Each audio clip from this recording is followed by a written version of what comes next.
Магадгүй та далайд хөвж байгаа аврах том хогон арал эсвэл хамартан сорвол орсон өрөвдөлтэй яс мэлхийн тухай сонссон байх. Эсвэл бүр бидний иддэг загсанд хуванцар агуулгадаг гэдгийг ч дуулсан байж мэдэх юм. Хуванцрын асуудал маш их анхаарал татах болжээ. Гэвч ихэнх мэдээнүүдэд зөвхөн байгаль орчинд тархаж бохирдуулсан хуванцрын тухай л ярьдаг. Гэтэл энэ бол бүтэн зургийн зөвхөн нэг жижиг хэсэг. Үндэ хуванцар нь нүдэнд ил харагдахгүйч бий болохоосоо эхлээд устж үгүй болох хүртлээр хүн болон байгаль дэлхийг хордуулж байдаг амьдралын мөчлөгтэй. Бүр эхнээс нь эхлэе. Хуванцрыг газрын тос, байгалийн олборлсон хий гэх мэт малтмал түлшээс гаргаж авдаг. Тэдгээр малтмал түлшийг олборлож хуванцар үйлдвэрлэхэд асар их бохирдол үүсдэг. Энэхүү үүссэн бохирдол нь эмзэг давхаргын хүн амд хамгийн ихээр нөлөөлдөг. Бид шатах түлшийг өөрсдийн амьдралдаа аль болох бага ашиглах хэрэгтэйг ойлгож эхэлсэн тул шатах түлшний үйлдвэрүүд хуванцар руу анхаарлаа хандуулж эхэлсэн юм. Яг үнэндээ тос, байгалийн хин компаниуд шинээр 300 гаруй үйлдвэрүүдийг зөвхөн Америкийн нэгдсэн улсад 2025 он гэхэд байгуулахаар төлөвлөж байна.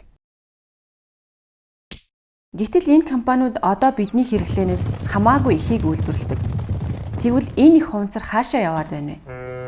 Дийлэнх нь Аз, Африк, Латин Америк гэх мэт шинэ зах зээлүүд рүү гарч байна. Бусад бүтээгдэхүүнтэй харьцуулахад хуванцар бүтээгдэхүүн хэрэгцээнээс шалтгаалж бус нийлүүлэлтээс хамаарч үүсдэг.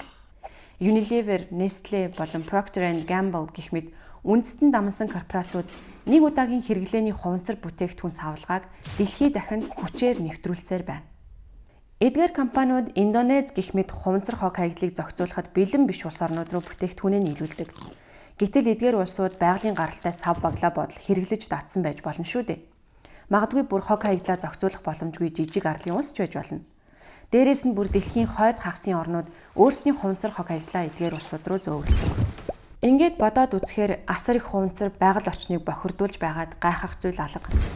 Дэлхийд дахны хуванцар хог хаягдлын 32% нь байгальд тархаж бохирдуулдаг бол 40% нь бидний өр хүүхдүүдийн шийдэх асуудал болж ландфилд хаягдаж 14% нь шатаагддаг байна. Хуванцар шатаах нь хорт утаа үнс үүсгдэг маш хортой бизнес. Энэ асар өндөр өртөгтэй үйлдвэрүүд хуванцрыг бусад бүх зүйлстэй холж шатаан эрчим хүчний их усүрээ хангадаг. Явж явж байгалийн тос хий шүү дээ. Тэгэхээр тэдэнд илүү хуванцар хэрэгтэй байгаа юм. За дээр нь дахин боловсруулалт байна. Харамсалтай нь энэ нь бидний боддог шиг сайхан шийдэл биш. Хуванцар баглаа бодлын дөнгөж 14% нь дахин боловсруулагдаж, үүний дөнгөж 2% нь үр дүнтэйгээр дахин боловсруулагдах буюу өмнө байсан шигэ бүтээгдэхүүн болдог. Үлдсэн хэсгийг чанарыг нь бууруулах байдлаар дахин боловсруулдаг байна.